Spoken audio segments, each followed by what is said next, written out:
Hello and welcome back to another episode of the Kerbal Space Program series I'm calling POV. And that is because we play Kerbal Space Program in first person. Today we are going to be working on getting our satellite network surrounding the Mun. That way we can start launching probes and potentially a lander. Today's episode has a lot of mishaps. There's going to be some mess ups, but of course we are trying to play with minimal reverts, so you'll just see us have to live with our mistakes and kind of correct them as we go, much like a real space program would. So here we're making our newest satellite. Those relay dishes have the longest communication range that we've gotten so far, 200 million meters, I believe. So we're going to be launching 3 of these around the Mun, and each one of those dishes should be able to reach Kerbal and keep constant communication. So all it's going to be is a matter of getting them into the right position. It's a very simple satellite, just solar panels and more than enough batteries to last the dark side. So we go ahead and name this the Falcon Comsat V2. It's called the V2 because it's the second generation of relay dishes that we've put. The first ones we had the fold-out relay dishes.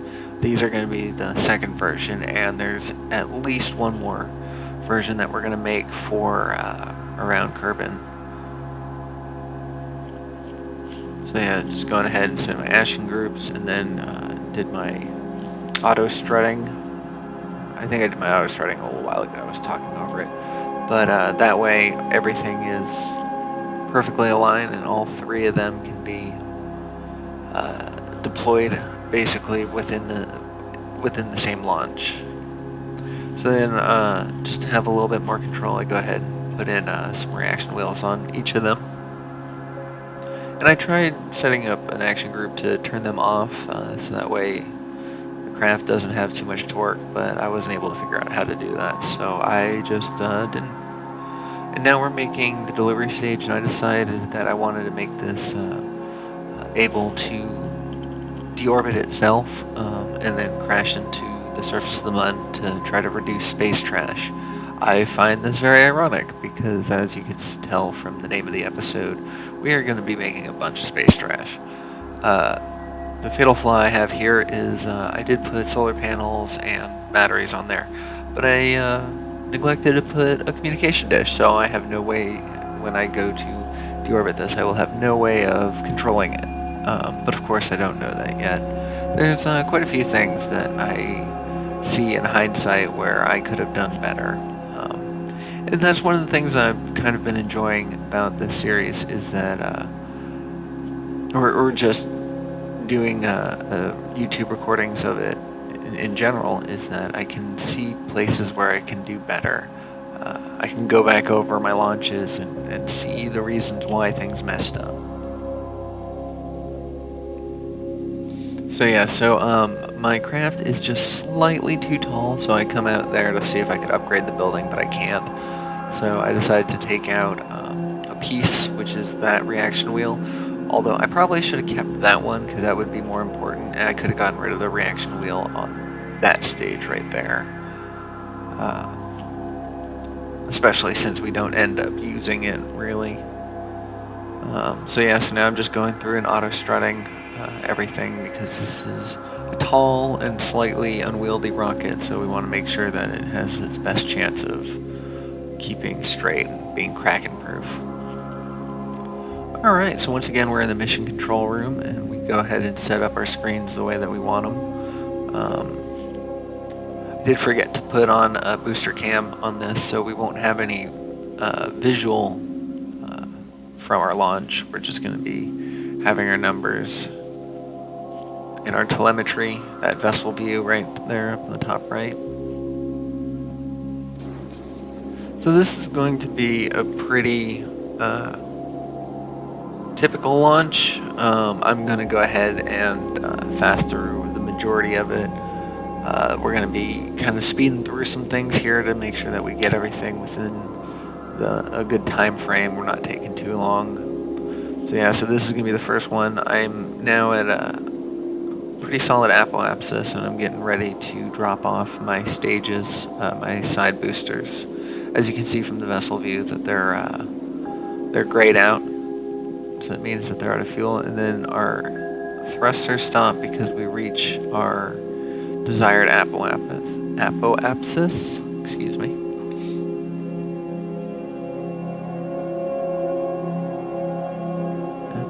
And for some reason the staging wasn't work with the spacebar, so I had to come through here and kind of do it manually.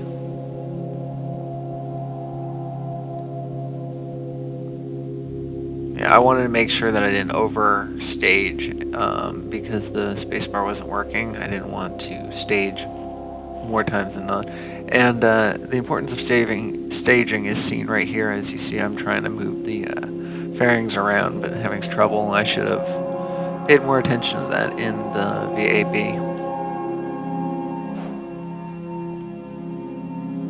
So go ahead and do that, and then deploy the solar panels. And I had a nice little shot right here. I've been trying to stay out of EVA view, but I was having so much trouble with that, with the staging there, that I wanted to make sure that it worked properly, and ended up getting a pretty cool shot out of it. So yeah, so we're just fast forwarding and circularizing our burn. It takes the rest of that lower stage, and then we have to use some of our transfer stage to get there. But now we plotted in a maneuver for the MUN. We're just go ahead executing it, getting ourselves lined up.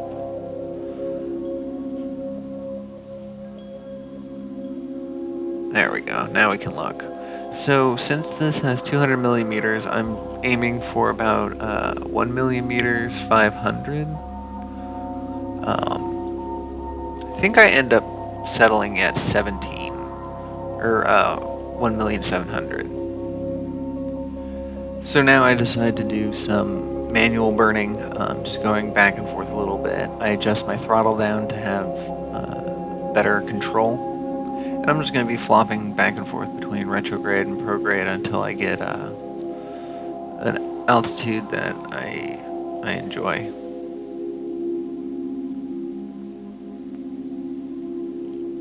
Flight computer is great. That is a flight computer from the RemoteTech mod. It is very great, but sometimes you still have to go in there and autocorrect, or not autocorrect, make micro adjustments. That's the word I was looking for. You have to make micro adjustments to just really get where you want to go. Sometimes it's a little hard without signal. So as you can see on the right, my burn requires too much delta V. I don't have enough in that lower stage, so I decided to shift the fuel from the rocket right ahead to that one, but again, it still wasn't enough. And I should have just kept the fuel in the initial satellite itself, but it ends up working out. So I go and I try to replot the maneuver, hopefully to get better, but of course what I need I can't achieve. So I'm starting to worry a little bit here. This mission was already set to go sideways a little bit with some of the things that had happened that I had not quite become aware of yet, and we'll be seeing what that is relatively soon. So we come in here, and I'm kind of wondering how this is going to work out. For some reason, I passed my node. I don't know why. RemoteTech predicted it to be in a different place, so I go ahead and clear the maneuver and just go for a manual capture burn.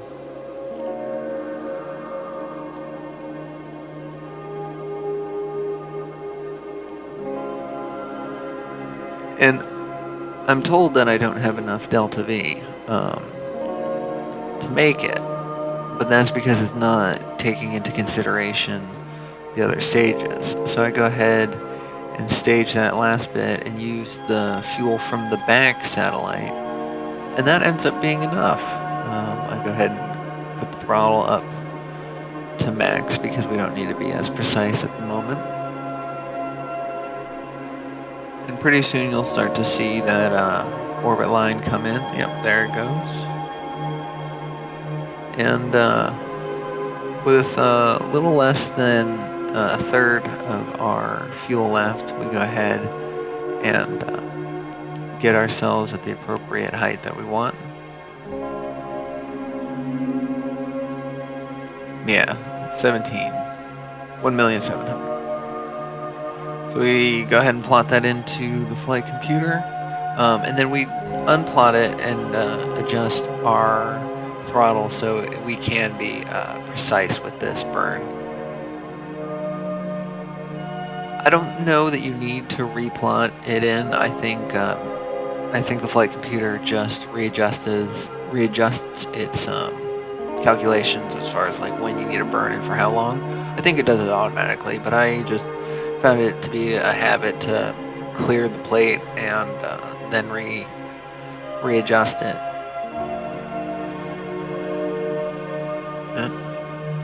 So now I'm just circularizing a little bit better, because this is going to be the position that all three satellites are going to come back to, is that point, and then we're going to adjust our orbits around that.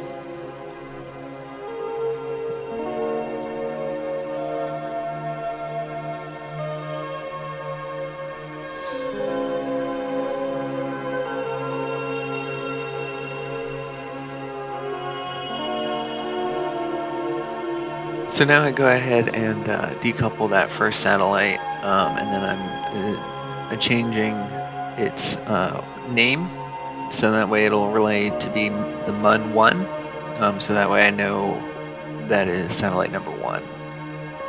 This is going to make things in the tracking station a lot easier, and this is going to make things else easier. I didn't mean to stage that. I thought I was turning on the engine, but once again I didn't pay attention to my staging. And I launched that satellite. Not a huge problem, but it would have been a lot more convenient to keep those two together for a little bit longer. So on both of them, I renamed them MUN 2 and MUN 3 respectively, and then I changed their hibernate, so that way they hibernate during warp, just to save a little bit of battery.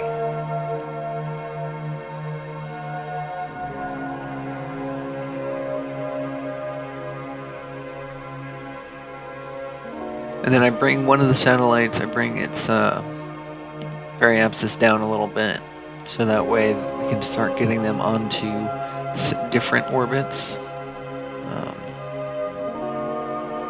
And I'm going to be doing a lot of this through flight computer because we're going to be losing signal quite often. As you see right now, we have no signal in the left corner, which should also be a big sign for me that I'm not paying attention to yet.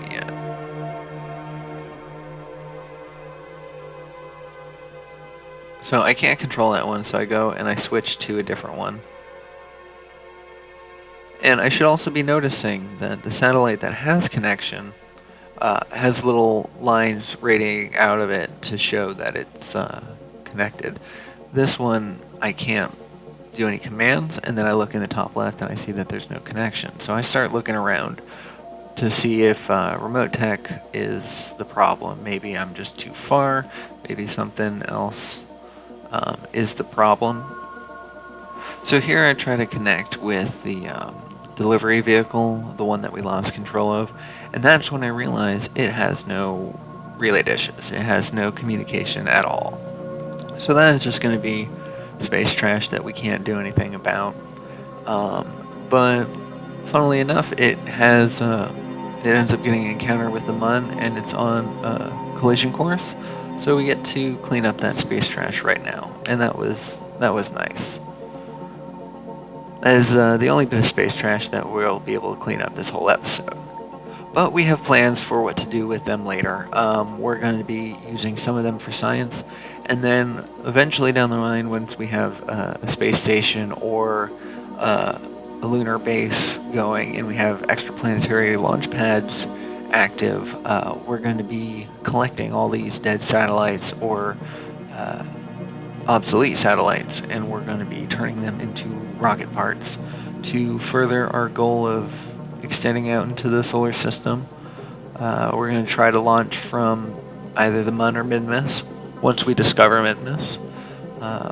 Once again, just as a little bit of a reminder, one of the mods that we're playing with is called Research Bodies, and we only get to see the Sun, Kerbal, and the Moon, or the Mun at first. We have to research the rest of them, and so that's going to be one of our goals as well. So depending on how long it takes for us to find Mid-Miss and progress towards being able to make lunar colonies, then we'll yep, so here with this one, the reason why I have no control, as I just noted, is the solar panels had broken off for some reason. I don't know how, probably with the staging of the fairing. I didn't see them, but no solar panels. So the satellite has no charge, and it is dead in the water. So with this launch, I only was able to salvage one of the satellites. Yeah, see, that one has broken solar panels too. So 2 out of the 3 dead in the water. So I go to the tracking station, and then I notice this this craft out there in a solar orbit, and is one of the 2 Ascension Hopes, little Munar flyby probes, and I think it's kind of funny, this little trajectory right here that is named Ascension Hope, and it's flying up towards the sun, and that's where it will live until the end of its days. So I thought that was pretty funny. So now I go ahead and I'm going to have to send 2 more satellites to replace the 2 that broke. So I just go ahead and launch the same rocket minus the 3rd satellite. I could have launched all 3 and had a bit of a redundancy just in case, but I didn't think about that until later. To be quite honest, I didn't actually really think about that, honestly, until about right now. Once again, being able to see in hindsight how your launches go and different options that you have can really teach you a lot. So once again, pretty typical launch. I'm just going to go ahead and fast forward a little bit soon, because if you would like to see one of the launches in first person using this control room, some of the earlier episodes, in case you missed them, some of the earlier episodes have that there.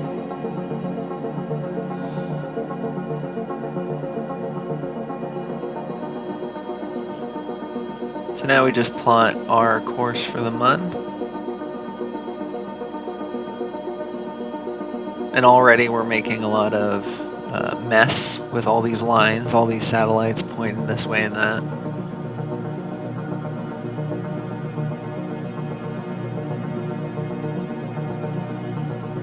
So I go ahead and limit my thrust so that way I can be fairly accurate with my burn, as accurate as I can try to be anyways. But it's also finding a nice balance between low thrust and burns that take forever. And these burns ended up taking forever, so I decided to greatly increase the speed of the footage so you don't have to be sitting watching forever.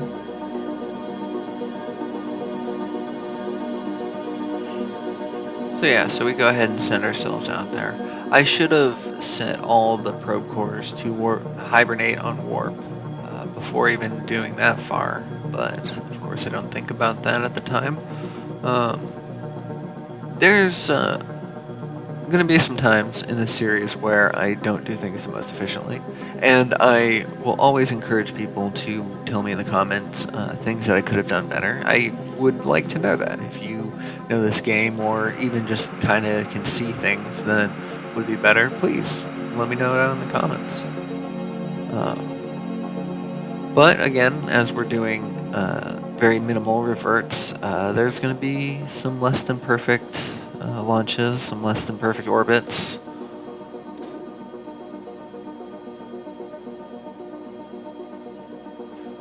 And I believe, once again, I forget to put communication dishes on this. Or antennas of any kind, for that matter.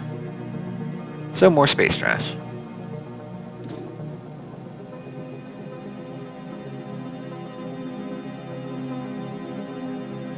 And go ahead and rename this one the MUN 4, because even though it's going to be number 2 in the network, it's the 4th one surrounding the MUN, so we need to keep ourselves organized.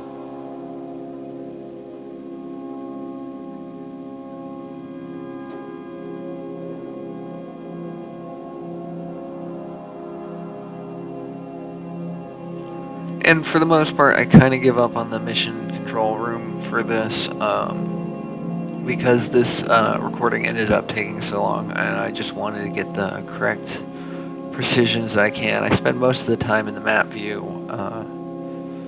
I'm going to have to spend the most time in the map view here because I'm trying to separate their orbits, and in the mission control room we don't get to see all the orbits of everything around us, so I don't know that I'd be able to set up a network like this strictly from the POV.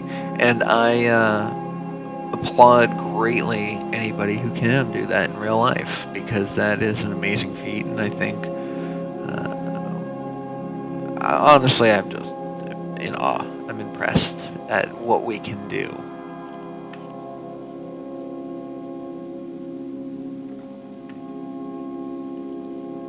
So now that I've got 2 working satellites, or 3 working satellites in total, it's just a matter of getting them separated enough to hopefully cover the whole span of the MUN. I'm not going to be getting their orbital periods lined up. I'm not going to be doing any of the specific stuff that you really need to do for this. So these will eventually fall out of orbit. They will eventually probably all be on the same side, leaving, 80% of the MUN uncovered.